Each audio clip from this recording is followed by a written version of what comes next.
Hello. I'd like to talk to you today about the wind.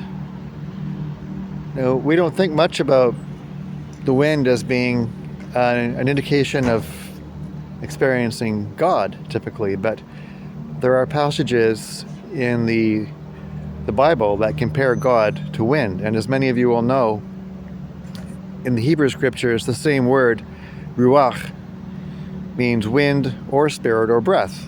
We read that God breathes spirit into Adam, for example.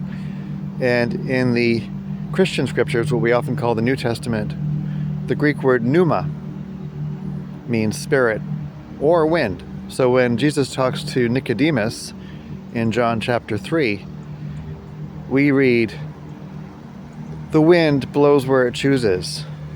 You can't hear it. You don't know where it comes from or where it goes, but it's there, and we know that it's there." So it is with the Spirit. And in the Hebrew scriptures, we witness God talking to a character named Zerubbabel. And God says to Zerubbabel, "I will do this for you, not by my power, not by my might, but by my Spirit."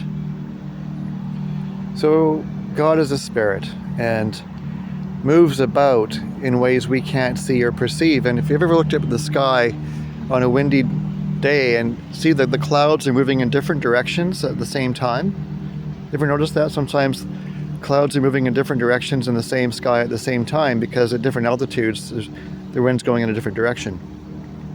I like to think of that as a metaphor for how God works in our lives.